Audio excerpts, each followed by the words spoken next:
السلام علیکم ورحمۃ اللہ وبرکاتہ۔ آج یہ ایک اور نہایت اہم سوال آیا ہے کہ جیل کے اندر نماز جمعہ ادا ہو سکتی ہے یا نہیں۔ نیز کیا نماز کے وقت اذان دینا ضروری ہے یا کسی دوسری اذان کی آواز سن کر جماعت کرائی جا سکتی ہے؟ ہمارے ہاں کچھ لوگ کہتے ہیں اگر جیل سے باہر کی اذان سنی جائے تو جیل کے اندر اذان کے بغیر ہی جماعت کرانا درست ہے۔ واضح رہے کہ نماز جمعہ فرض عین ہے، ہر عاقل بالغ اور مقیم کے لیے اس کا ادا کرنا ضروری ہے۔ رسول اللہ صلی اللہ علیہ وسلم نے دانستہ جمعہ ترک کرنے کی سخت وعید فرمائی ہے۔ آپ صلی اللہ علیہ وسلم کی صحیح مسلم باب الجمعہ میں حدیث موجود ہے کہ جو لوگ گھروں میں بیٹھے رہتے ہیں اور جمعہ کی ادائیگی سے دانستہ سستی کرتے ہیں، میرا دل چاہتا ہے کہ ان کے گھروں کو آگ لگا دوں۔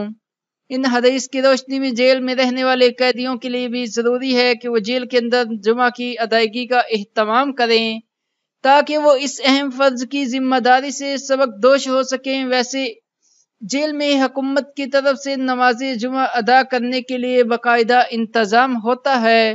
مسجد میں ابتدائی نماز با جماعت ادا کرنے کے لیے اذان ضروری ہے، البتہ کسی مجبوری کے پیش نظر اگر اس مسجد میں دوبارہ جماعت کی ضرورت ہو تو اذان دینا ضروری نہیں۔ حدیث میں ہے کہ رسول اللہ صلی اللہ علیہ وسلم نے فرمایا اگر 3 آدمی جمع ہوں اور وہ اذان دے کر نماز با جماعت کا اہتمام نہ کریں تو ان پر شیطان غالب ہوتا ہے۔ اس کے علاوہ بعض روایات میں اذان کے متعلق رسول اللہ صلی اللہ علیہ وسلم کا حکم بھی منقول ہے جامعہ ترمذی کے اندر۔ اس لیے اگر جیل میں سرکاری طور پر نماز جماعت ادا کرنے کا اہتمام نہیں تو قیدی حضرات کو چاہیے کہ وہ از خود اس کا اہتمام کرے اور اذان دے کر بعد جماعت نماز ادا کریں۔ اگر کبھی ہنگامی طور پر مسجد میں نماز با جماعت پڑھنے کا موقع نہ ملے تو باہر کی اذان پر اکتفا کرتے ہوئے نماز کی جماعت کرائی جا سکتی ہے۔